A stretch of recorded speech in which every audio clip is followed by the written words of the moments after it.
ప్రత్యేక స్వాగతం తెలియజేస్తున్నాం.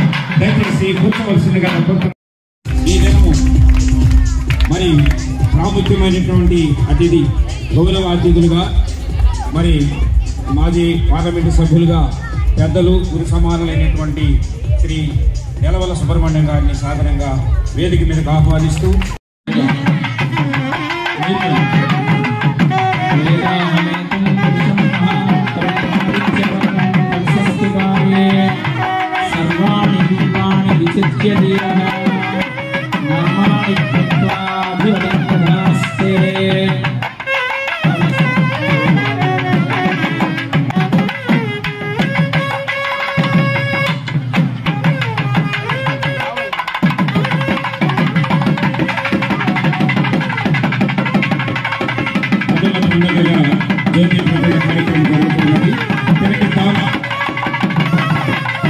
మన పాఠశాల మరి కలిగినటువంటి మహత్వ అవకాశంగా భావిస్తూ ఆ పాఠశాల యాజమాన్యం తెలియజేస్తున్నాం. ధన్యవాదాలు తెలియజేస్తున్నాం సార్. మా పాఠశాలలో ఈ కార్యక్రమాలు పాల్గొన్నందుకు దయచేసి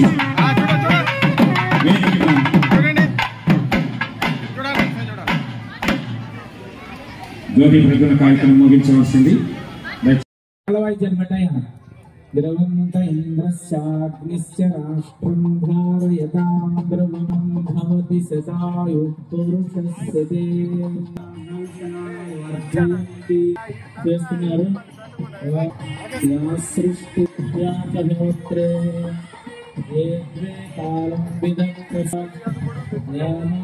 సర్వభూత ప్రేక్షకులందరికీ అక్షర భోజనం ఏర్పాటు చేస్తున్నారు. హిందూ భోజనం ఏర్పాటు చేస్తుంది. అందరూ ఇస్తున్నటువంటి అతిథులు నేను పార్లమెంట్ సభ్యుడిగా ఉన్నప్పటి నుంచి ఆయనతో నాకు సన్నిహిత సంబంధాలు ఉన్నాయి. ఆయన జాతీయ అవార్డు తీసుకునే దాంట్లో పార్లమెంట్ సభ్యుడిగా నన్ను రికమెండ్ చేయమంటే సంకోచించుకుంటూ ఆ రోజు ఆయన్ని జాతీయ అవార్డుకి రికమెండ్ చేయడం కూడా జరిగింది. అదేవిధంగా నేను శాసనసభ్యుడిగా ఉన్నప్పుడు ఆయనకు అవార్డు ప్రదానం చేస్తే మరి జనరల్ స్కూల్లో ఆ రోజు సన్మానం చేయడం కూడా జరిగింది. విజయభాస్కర్ రెడ్డి గారు మేము అందరం కూడా చేశాం. నాకు తెలిసినంత వరకు ఉపాధ్యాయ వృత్తి ఎంతో పవిత్రమైనది. ఆ పవిత్రమైన వృత్తికి వన్నె తెచ్చిన వ్యక్తి నా మిత్రులు నాగరాజు గారు అని చెప్పని కూడా నేను మనవి చేస్తాను.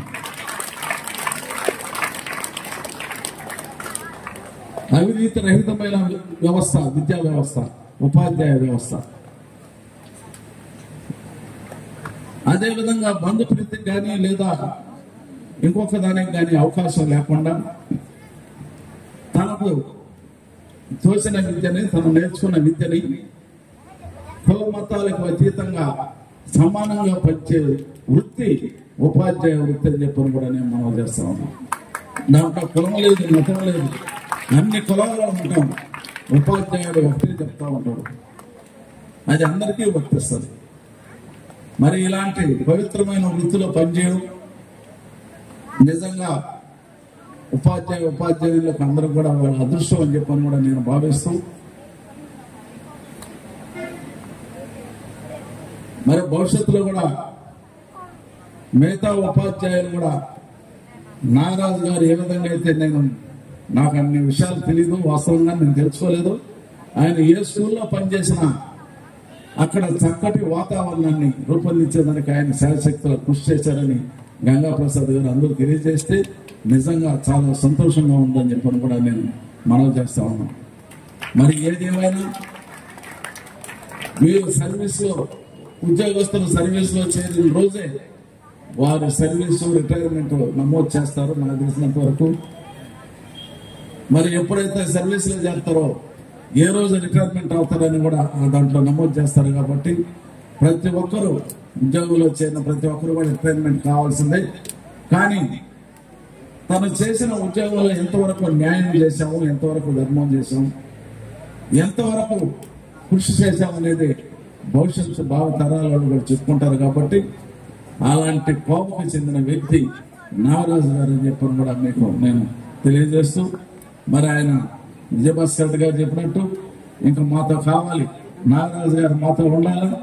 గతంలో ఎక్కడున్నా మేము ఇబ్బంది లేదు, భవిష్యత్తులో మా అందరితో కలిసి ఆయన పనిచేయాలని చెప్పి కూడా కోరుకుంటూ, మరి ఈరోజు ఇంతమంది విద్యార్థులను అదేవిధంగా మేము కూడా ఒకప్పుడు ఈ గవర్నమెంట్ పాఠశాలలో చదువుకున్న వాళ్ళమే, హాస్టల్లో ఉన్నవాళ్ళమే. నేను నాకు చాలా గర్వకారణంగా ఉంది. మరి ఈరోజు నాగరాజు గారి పదవీ విరమణ కార్యక్రమాన్ని పాల్గొనేదానికి నాకు అవకాశం కల్పించిన ఈ ప్రధాన ఉపాధ్యాయుడి గారికి, వారి యొక్క సిబ్బందికి మరొకసారి ధన్యవాదాలు తెలుపుకుంటూ,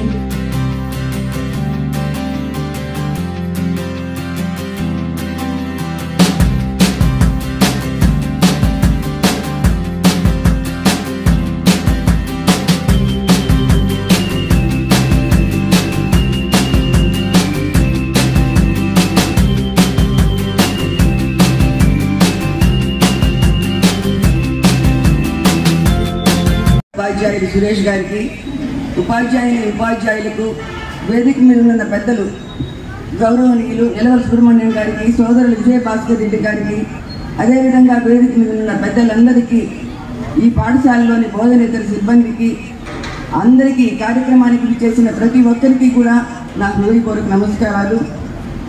చాలా ఆనందంగా ఉంది, ఎందుకంటే మిమ్మల్ని అందరినీ కలుసుకోవడం. ముఖ్యంగా ఎందుకంటే నేను ఈ పాఠశాలలోనే చదువుకున్నాను, 6th నుంచి 10th వరకు ఇక్కడే నేను చదువుకున్నాను. ఆనాటి మా గురువులు బాబ్జీ గారు కానీ, హెలెన్ మేడము, చిరంజీవి మేడము, వీళ్ళందరినీ కూడా నేను గుర్తు చేసుకుంటా ఉన్నాను. వాళ్ళు ఈరోజు మన మధ్య లేకపోయినా నాకు చదువు చెప్పిన గురువులందరికీ శిరస్సు వంచి నేను ప్రణామాలు తెలియజేసుకుంటా ఉన్నాను. ముఖ్యంగా నాగరాజు గురించి ఎంత మాట్లాడినా కూడా తక్కువే. ఆయన మాకు చాలా ఆత్మీయుడు. రఘునాథ్ రెడ్డి గారు చాలా అభిమానించేవారు సార్ని. నేను ఆయన్ని ఎన్నోసార్లు గమనించాను. నేను సర్పంచ్గా ఉన్న సమయంలో వారు నన్ను ఎన్నో కార్యక్రమాలకు మమ్మల్ని ఆహ్వానించేవారు. ఆయన క్రమశిక్షణ, పిల్లలకు విద్యాబుద్ధులు నేర్పించడంతో పాటు ఆయన క్రమశిక్షణ కానివ్వండి, వివిధ అంశాలలో విద్యార్థులకు ఆయన అవగాహన కల్పించడం, ఇవన్నీ చూస్తే నాకు చాలా ఆశ్చర్యం అనిపించేది. అంతేకాకుండా ప్రతి పాఠశాలలో కూడా ఆయన ఎక్కడైతే పనిచేశారో అక్కడ విద్యార్థులకు మౌలిక వసతులు కల్పించాలన్న పట్టుదలతో ఆయన చాలా కృషి చేసేవారు.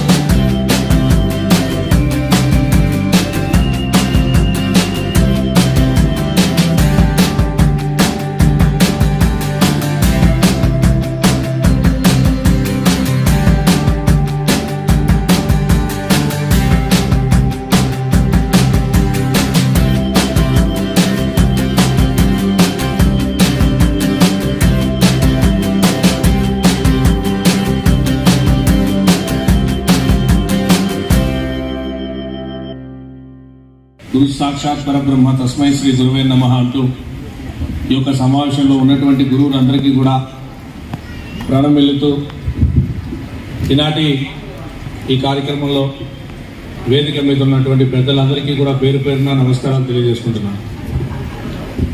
మిత్రులారా, ఒక 2 విషయాలు నేను ఇక్కడ ఉన్నటువంటి గురువులకు కానీ ఉన్నటువంటి విద్యార్థులకు కానీ తెలియజేయదలుచుకున్నాను. దాదాపుగా ఒక 20 సంవత్సరాల నుంచి కూడా నాగరాజు సార్ని చాలా దగ్గర నుంచి చూస్తున్నాను నేను. ఎందుకంటే ఇదే నాయుడుపేటలో విద్యార్థి నాయకుడిగా నా యొక్క ప్రస్థానం ప్రారంభమైంది. దాదాపుగా 25 ఏళ్ల నుంచి ఈ చుట్టుపక్కల ఉన్నటువంటి అందరూ టీచర్లతో కూడా నాకు సన్నిహితమైనటువంటి సంబంధాలు ఉన్నాయి. ఏ స్కూల్కైనా వెళ్ళినప్పుడు ఒక మార్పు అక్కడ ఉందంటే ఖచ్చితంగా మనం అక్కడ గమనించాల్సినటువంటి అంశం ఏంటంటే అక్కడ నాగరాజు సారు పని చేస్తున్నాడనో లేదు పని చేసిపోయినాడు అనేటువంటి విషయాన్ని మనం ఖచ్చితంగా కూడా గమనించవచ్చు. ఉపాధ్యాయుడు అంటే కేవలం చదువు చెప్పడం ఒకటే నా డ్యూటీ కాదు. డ్యూటీ చేసేవాళ్ళు చాలా మంది ఉంటారు, ఆత్మతో పనిచేసేవాళ్ళు చాలా మంది ఉంటారు. అంటే ఈ సమాజంలో ఈ విద్యార్థుల ద్వారా సమాజంలో మార్పు తీసుకొని రావాలి, అది నా బాధ్యత. దానికోసం నేను పవిత్రమైనటువంటి ఉపాధ్యాయ వృత్తిలో ఉన్నాను అని తలచి పనిచేసినటువంటి అతి కొద్ది మందిలో నాగరాజు సార్ ఒకరుగా నేను భావిస్తాను.